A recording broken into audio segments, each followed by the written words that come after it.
Rongoa Māori by Andre Ngāpo.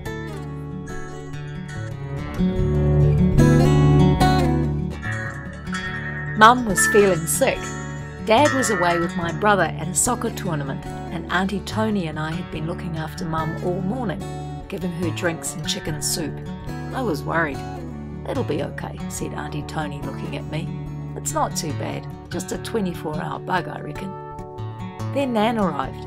She rubbed Mum's back and held a cold flannel against her forehead.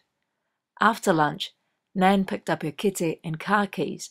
"Right, Anna," she said to me. "It's time to get some medicine." "Won't be long," she called to Mum. We drove through town, past the shops, past the chemist.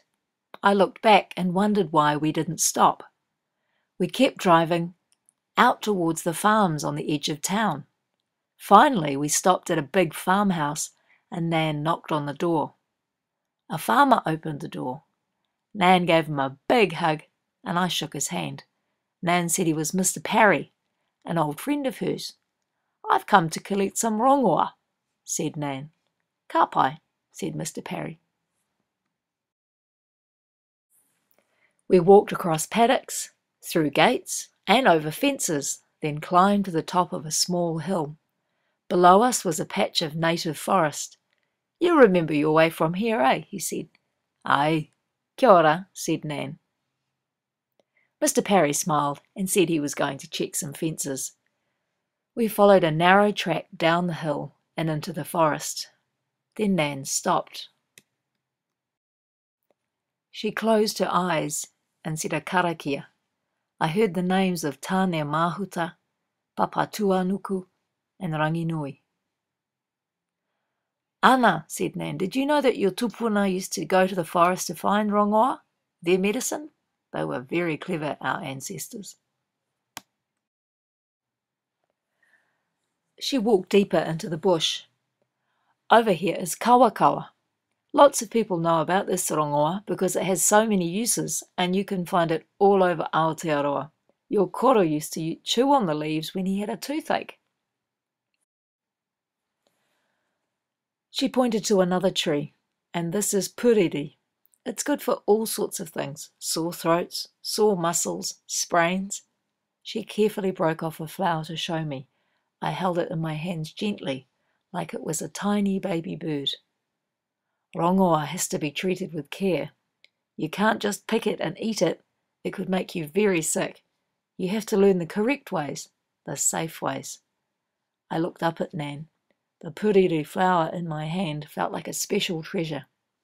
"Oh, look," said Nan, her smile growing even bigger. "This is koromiko.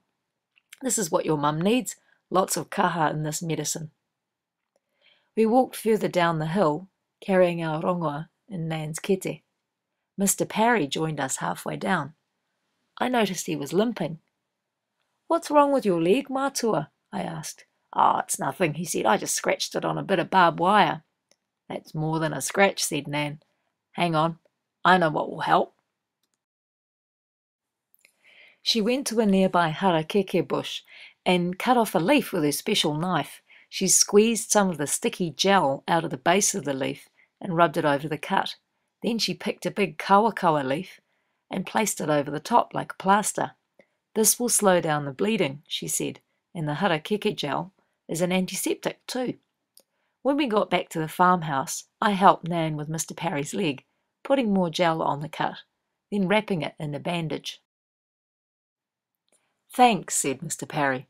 "Now you'd better get back to Ruby. Don't let me hold you up." I looked at Mr. Parry's leg, feeling proud that I'd helped someone by using rongoa. In the car, I held Nan's kete safe in my arms.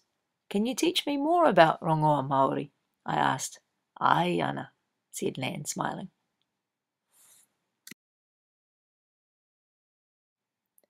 At home, Nan prepared the koromiko. She put the leaves into a pot of warm water to steep.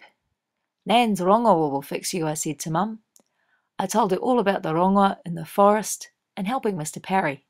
"Oh, Anna," said Mum, "I think I feel a bit better already just talking about it." "But you haven't even tried it yet," I said. "I told you it has lots of kaha," said Nan. Just talking about rongoa Māori might be enough to cure your mum. We all laughed. Then, when the koromiko was ready, Mum took a big sip, and I didn't feel so worried anymore.